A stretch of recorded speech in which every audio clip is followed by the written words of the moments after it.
Olá, tudo bem com vocês? Eu espero que sim. Para a gente começar, gostaria de convidar todos a fechar os olhos nesse momento, para que possamos entrar em sintonia com todos os nossos amigos espirituais que estão conosco, em especial o nosso anjo da guarda, que cuida e zela por nós desde a nossa encarnação. Vamos sentindo agora também Mãe Maria de Nazaré, que vem ao nosso auxílio.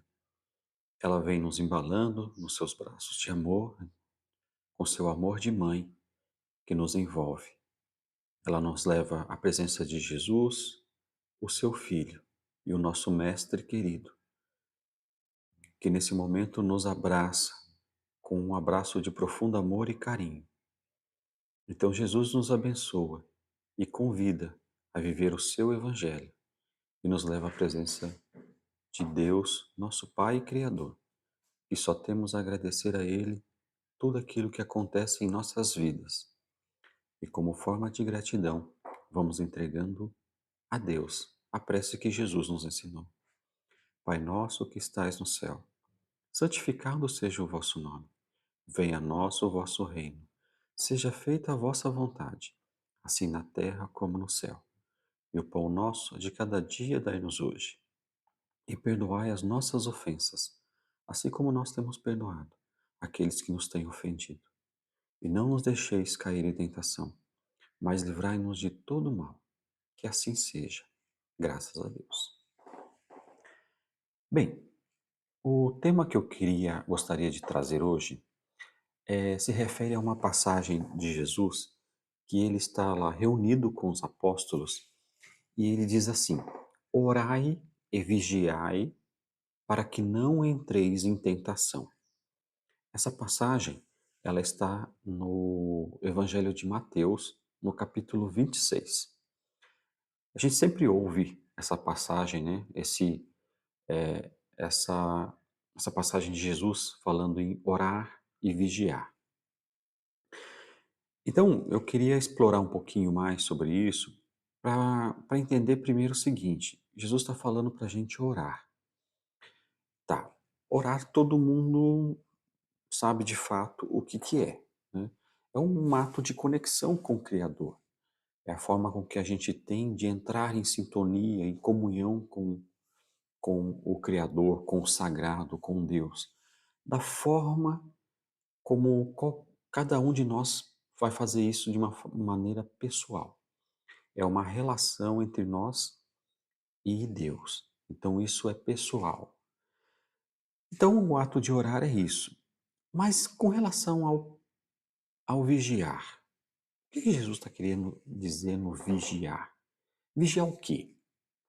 Vigiar o vizinho? Vigiar a esposa? Vigiar o marido? Vigiar o colega de trabalho? Vigiar de quem? Vigiar de alguma circunstância? Vigiar o quê? Tem algo que nos parece, tem uma força em nós que parece às vezes incontrolável, que é o pensamento. Vocês já perceberam como o pensamento, a nossa cabeça não para? Sempre a gente está pensando em alguma coisa.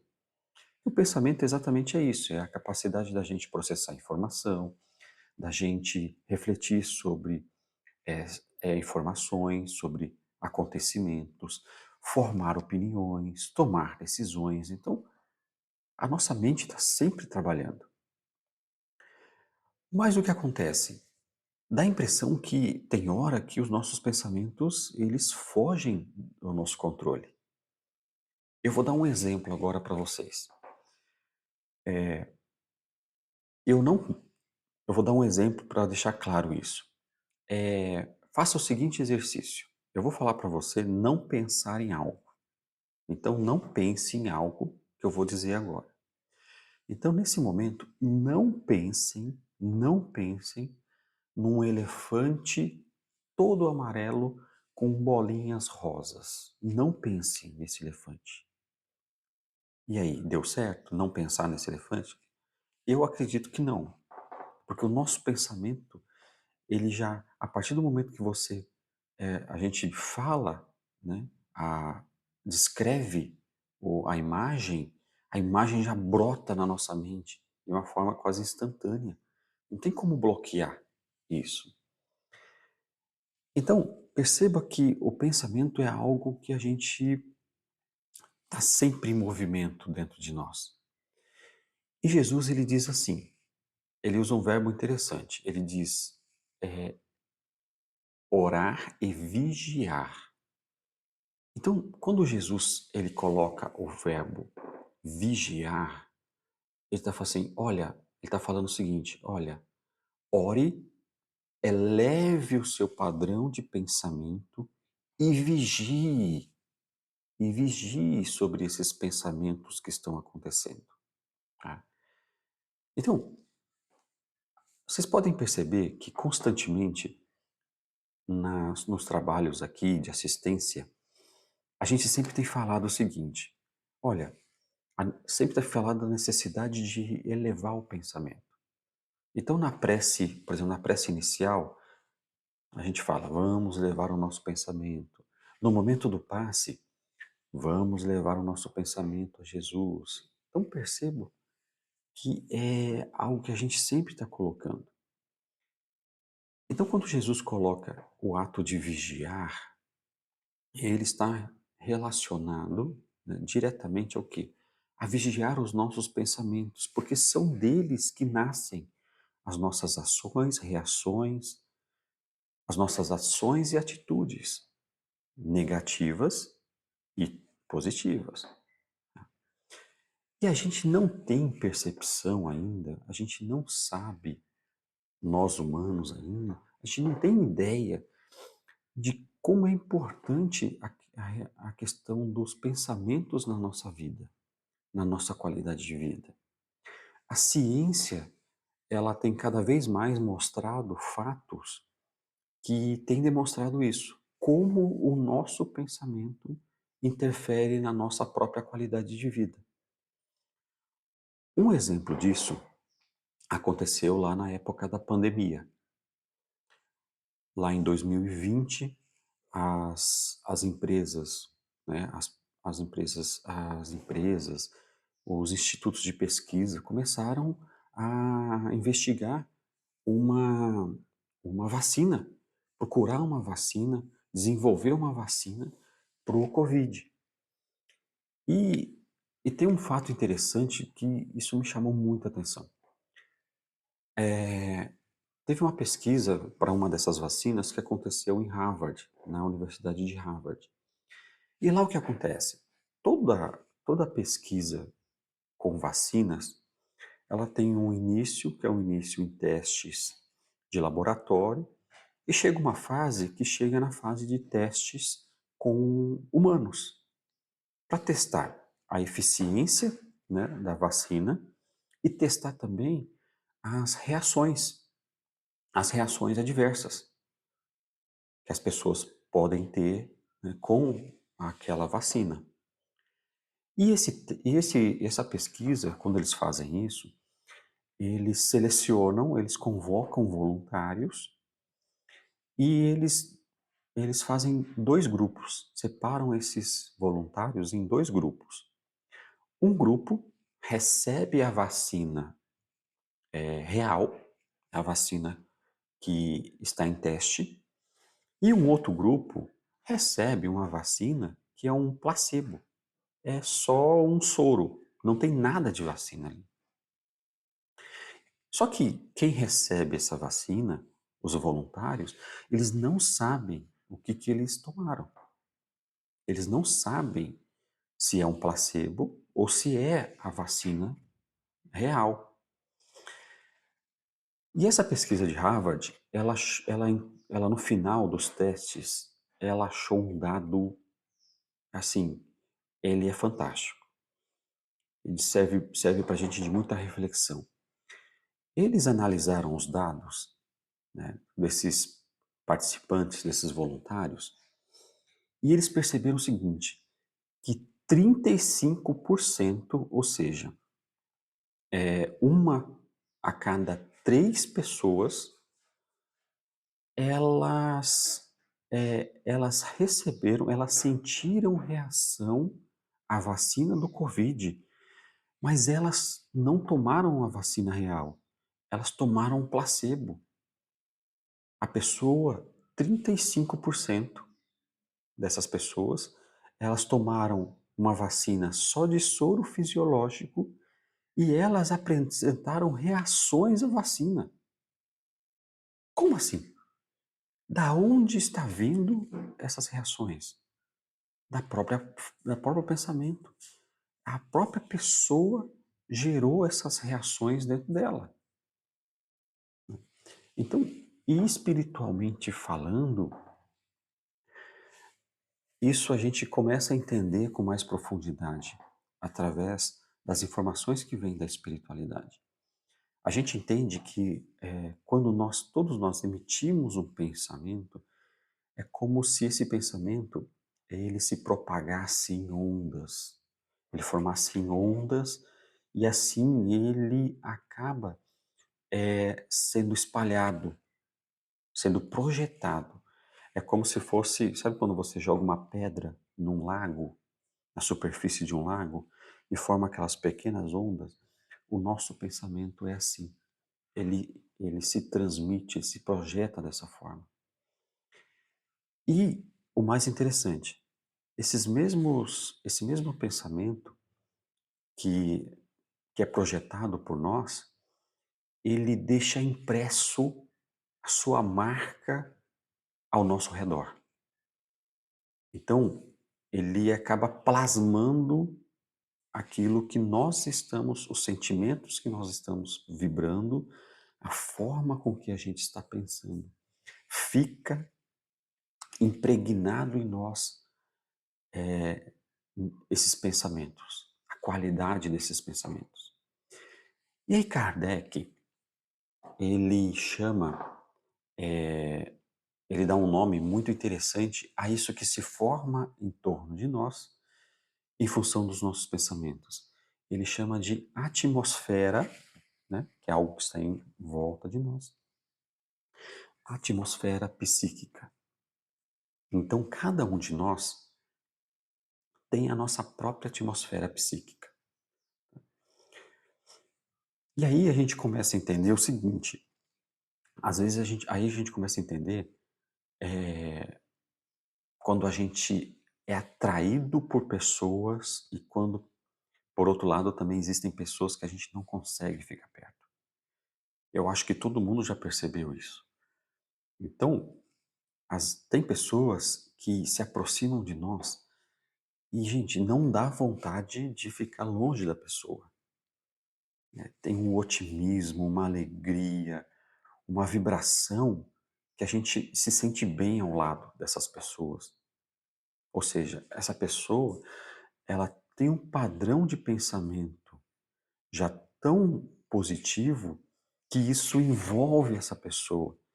Então você se sente bem. Por outro lado, tem pessoas que têm pensamentos tão negativos diariamente que ela fica impregnada com esses pensamentos negativos em volta dela, essas energias densas. Então quando você se aproxima, você já sente essa vibração. Eu me recordo de uma certa vez, eu estava indo almoçar com um colega de trabalho. E era um mês de setembro, ou, agosto, setembro, que estava começando a primavera. E nesse bairro que a gente foi almoçar, tinha muitos ipês. Sabe aqueles ipês? Tinha muito ipê, os ipês estavam todos floridos, e aquelas flores de várias cores diferentes, elas caíam nas ruas e elas formavam aqueles tapetes amarelos, tapetes rosas, tapetes brancos, aquelas coisas mais lindas. E eu observando aquilo e quieto. Quando a gente foi estacionar numa rua dessa, esse meu colega de trabalho, ele falou assim, ele olhou aquilo ali, aquela imagem, né, que eu estava contemplando, ele olhou aquela imagem e ele falou assim, nossa, mas A prefeitura devia fazer alguma coisa com essas árvores.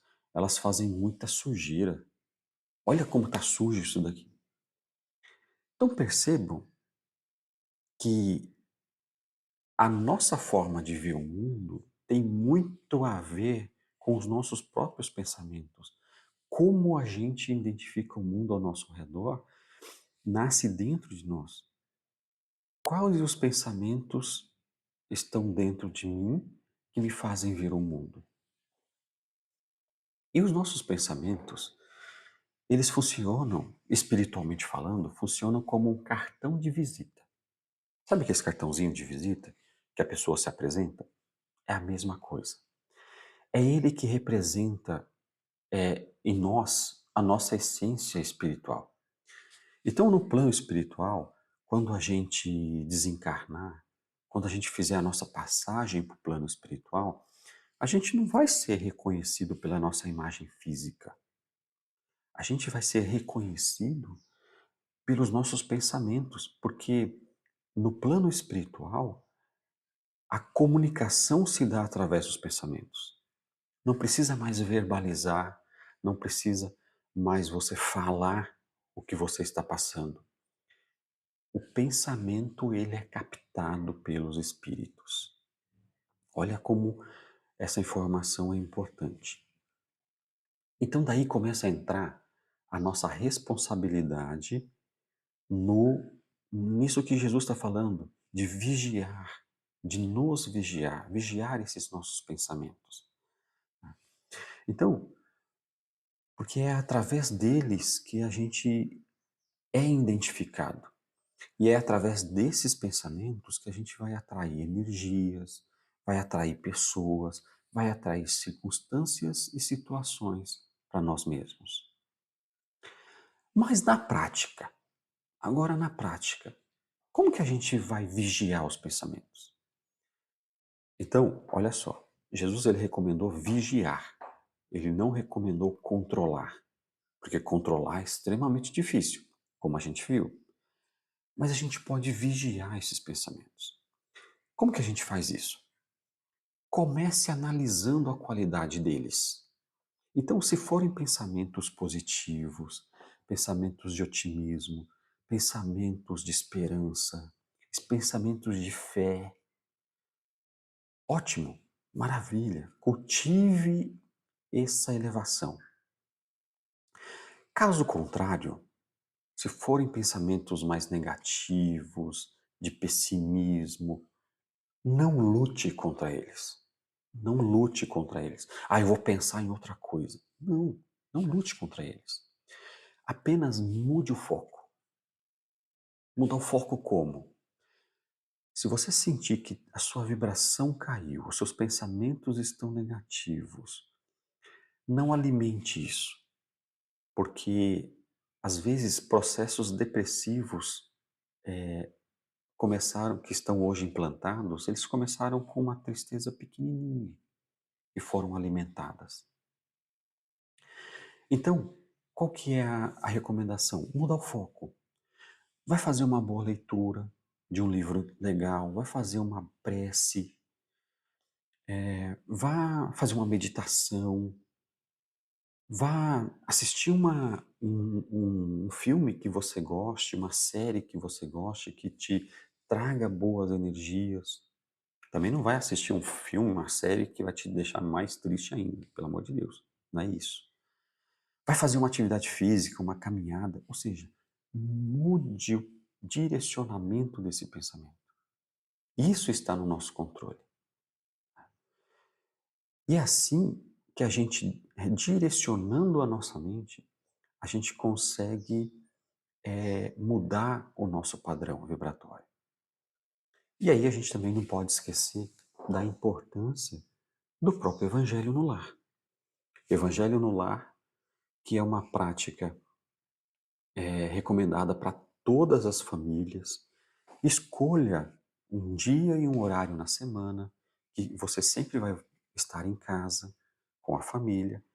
Convide as pessoas que queiram participar e faça uma pequena prece, Faça uma leitura do Evangelho segundo o Espiritismo ou de algum outro livro que tenha mensagens evangélicas. Faça uma reflexão sobre o tema e depois faça uma prece final. Isso não dura mais do que 10, 15 minutos, não precisa mais do que isso. Isso é uma forma também que a família, em conjunto, em grupo, também possa se harmonizar, harmonizar o ambiente da casa com esses bons pensamentos e vibrações que nascem ali do Evangelho no lar. E nascem também da presença de espíritos amigos que se fazem presentes nesse momento. Então, para finalizar, eu queria que realmente deixar essa mensagem para que possamos começar a prestar mais atenção nos pensamentos que poluem a nossa mente, os pensamentos que emitimos, e lembrar que é como o próprio Emmanuel, ele disse no livro Pensamento e Vida, no livro Pensamento e Vida, ele diz assim que o nosso pensamento cria a vida que procuramos através do reflexo de nós mesmos. Então que possamos entender que os nossos pensamentos têm muito mais influência do que imaginamos. E é através dele que nós começamos a criar um ambiente de paz e de amor que nos rodeia. Então, para finalizar, eu gostaria de pedir que todos que possam fechar os seus olhos novamente e elevar os nossos pensamentos nesse momento para entrar em sintonia com todos os nossos irmãos amigos, agradecendo a todos eles o amparo e o apoio, agradecendo a Jesus o seu amor sobre nós e a Deus todo o seu amor, seu infinito amor, todo o seu carinho e o cuidado para conosco. Então, com esses pensamentos elevados, vamos desejando o melhor a todos os nossos irmãos que estão passando por problemas físicos, problemas de saúde, problemas emocionais, problemas financeiros. Vamos emitindo dos nossos pensamentos as melhores vibrações a todos os irmãos que estão nas casas de repouso, nossas crianças, nos orfanatos. E vamos levando também essas boas vibrações, esses bons pensamentos, que cheguem também a todos aqueles que estão encarcerados, que possamos levar também esses pensamentos a alguma pessoa que você sabe que está precisando receber esse auxílio, levando também aos nossos familiares e pedindo que volte também a nós, renovando em nós a nossa esperança e fé para seguir nessa jornada. Obrigado, Pai, e fique conosco hoje e sempre. Que assim seja. Muita paz e muita luz a todos.